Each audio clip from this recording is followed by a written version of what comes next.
What's up, guys? This week I'm going to do a knee-jerk review of The Amazing Spider-Man 2. Shoot it on my cell phone real quick.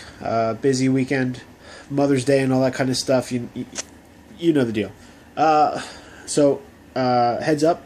There's going to be spoilers. I'm going to talk about some stuff. I'm going to try... There's going to be spoilers, right? Some of the things I'm going to get into a little bit detail. I'm not going to divulge the whole movie, but just a heads up. I don't want you guys yelling at me because I said something that you guys think I should not have. Man, this thing's shaking. Right, okay. So, Amazing Spider-Man 2. Overall, it was good. I would say it's as good as The Amazing Spider-Man, the first movie in the reboot series, right? No problems. Andrew Garfield does a great job. Emma Stone, too many Emmas for me to memorize. Emma Stone does a great job as Gwen Stacy again.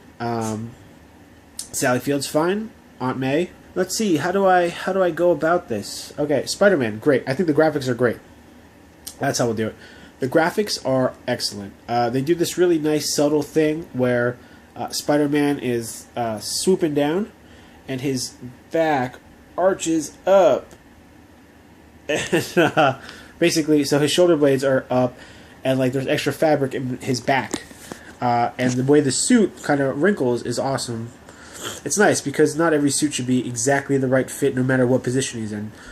Nice little touch. I really liked it. Web swinging, obviously super great. Generally, all the action sequences in the movie are excellent, so no complaints there. The story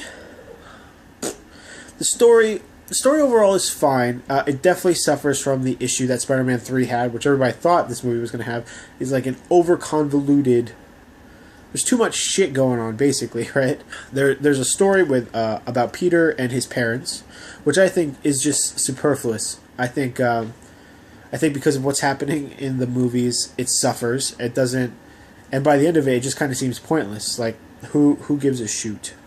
So that story, I mean, it was fine for what it was, but the more powerful emotional story is between Peter and Gwen, who are going through like a whole, you're Spider-Man, oh, I'm Spider-Man, I can't protect you the way I want to. Plus, if you recall at the end of the first movie, he makes that promise to Dennis Leary, Gwen's dad, that he's not gonna, he's gonna leave Gwen out of it. Obviously, in the trailers you see that they're dating. He's breaking that promise, and that affects him in certain ways through this movie that he's struggling with a lot.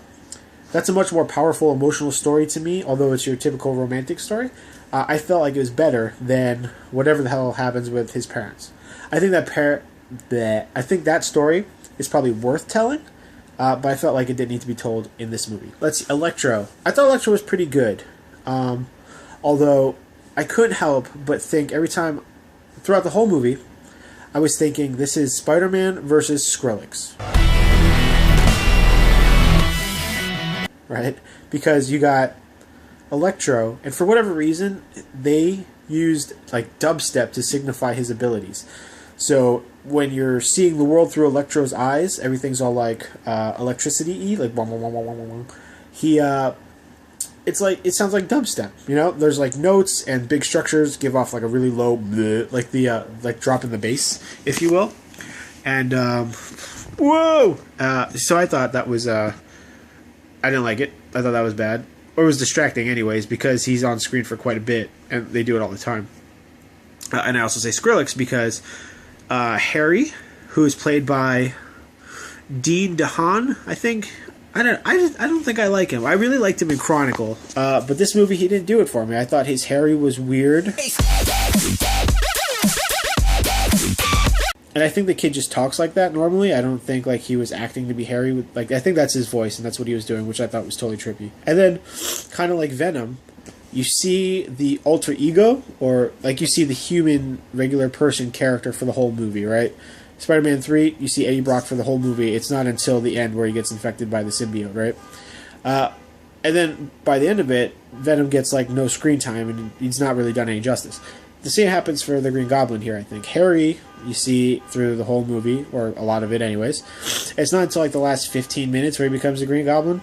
And then like his Green Goblin fight, aside from having like a very huge plot device at the very end of it, it's a very typical fight. If anything, it was kind of stupid because it was indoors. So the Goblin is a glider.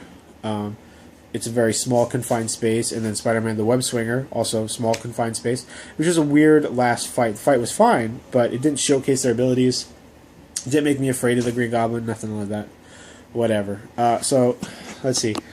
Spider-Man, awesome. Gwen Stacy, super good. Electro, it's pretty good.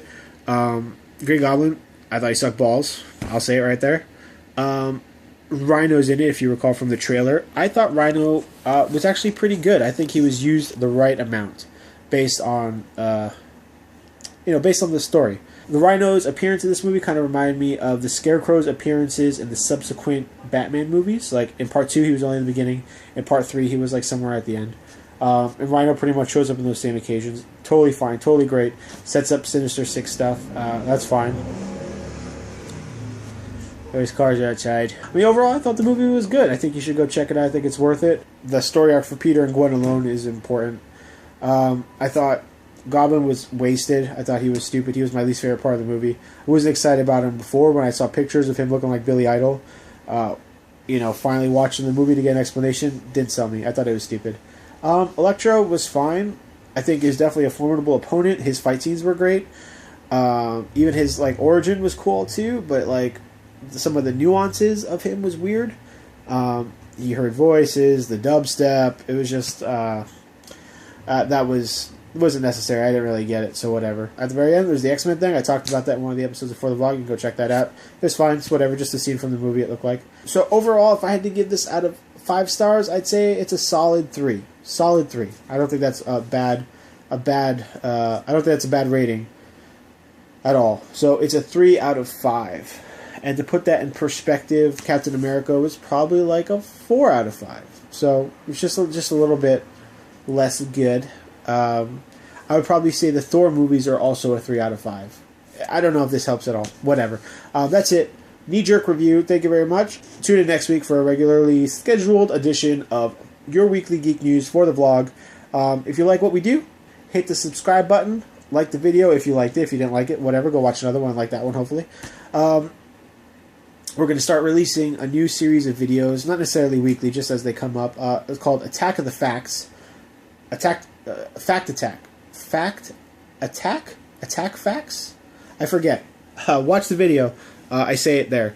But basically, 5 facts about different things in geek culture that you might not have known. Should be fun, quick little short videos that you can share with your friends and all that kind of stuff.